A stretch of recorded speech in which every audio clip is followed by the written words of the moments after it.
मूर्तिजापूर तालुक्यातील रसूलपूर येथील अल्पभूधारक युवा शेतकरी व शेतकरी चळवळीतील निष्ठावान व सक्रिय कार्यकर्ता योगेश हरणे यांनी कर्जाला कंटाळून शेतात विष प्राशन करून आत्महत्या केली।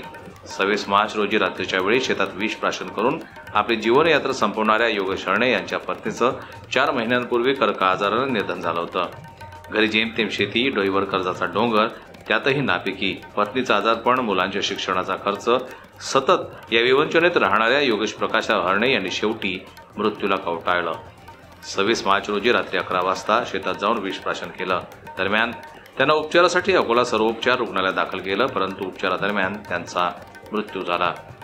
योगेश यांनी अनेक शेतकरी आंदोलनात सक्रिय सहभाग घेऊन शेतकऱ्यांना न्याय मिळवून देण्यासाठी प्रयत्न केले।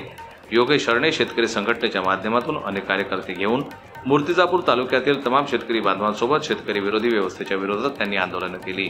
शेवटी ते हतबल झाले आणि त्यांनी मृत्यूला कवटाळलं। त्यांच्या मागे 2 भाऊ, आई वडील व 2 चिमुकली मुले आहेत। वेगळा विदर्भ असो की शेतकरी हिताचे कुठलेही आंदोलन असो, योगेश हरणे या आंदोलनात सक्रिय सहभागी असायचे। त्यांनी शेतकऱ्यांसाठी लढत असताना शेतकऱ्यांची मोठी फळी निर्माण केली होती। अनेक राजकीय नेत्यांसोबत त्यांचे सलोख्याचे संबंध होते। शेतकऱ्यांसाठी लढता लढता शेतकरी चळवळीतील सक्षम आणि सक्रिय कार्यकर्त्यांना एकाएकी स्वतःला संपवून घेणं हे जीवाला चटका लावून जाणारी, तेवढीच मानवी संवेदना शून्य करणारी गोष्ट असून त्यांच्या आकस्मिक जाण्यानं शेतकरी चळवळीची मोठी हानी झाल्याचं अनेकांनी शोक संवेदना व्यक्त केल्या आहे। संजय उमक, जनमत लाईव्ह न्यूज, अकोला।